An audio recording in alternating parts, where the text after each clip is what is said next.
Well, we're here in Yokohama with Barry and Chris as ever. Barry, let's talk about the women first. Gwen Jorgensen, superb in San Diego. Every chance she can repeat here. Well, she's running phenomenally well. I think with a small women's field, the question is, are we going to get 4 or 5 women breaking away in the swim? Gwen hasn't really been there, but she's good in a wetsuit, and I think it's going to be about 17 degrees in the water, so wetsuit likely. That's to her benefit. Chris, we saw Emma Moffitt in front in San Diego, and we saw Jorgensen reel her in.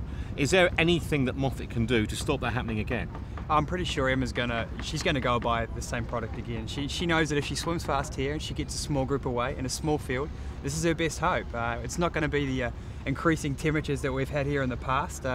So the coolness might actually, it might help her. I really think that this is going to be a breakaway, and it could be a breakaway win. Any other girls we should be looking for apart from those two? I think Micah Kalis, the form that she showed in Auckland was great run speed, and we're hometown here. The Japanese girls have been there or thereabouts around the podium. Good race in the Asian Championships a couple of weeks ago.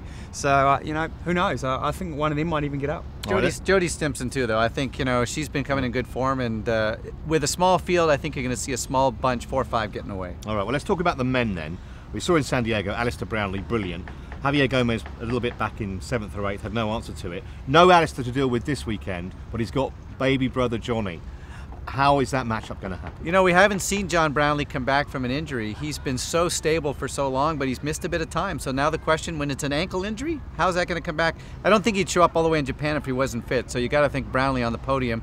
And then I think you're going to see Silva again, Murray, and Gomez for me the win. And Silva, of course, is top of the standings. He's won here before, hasn't he, Chris? Yeah, he's going for a hat-trick. It's just been really kind to him, Yokohama, and he's always done it in the heat. It's not going to be as hot as it usually is here. That could play a big factor in his result here, but he looks pretty calm. He looks happy to be here, and we've seen what athletes can do when they get into places that they really enjoy, so I'm sure Joe will be there. Give us your 1, 2, 3 for the women. Oh, 1, 2, 3 for the women. I think I'm going to have to go Kalis, Jorgensen, Moffitt. Barry? Moffitt, Jorgensen, and I'm going to go Stimpson. Men?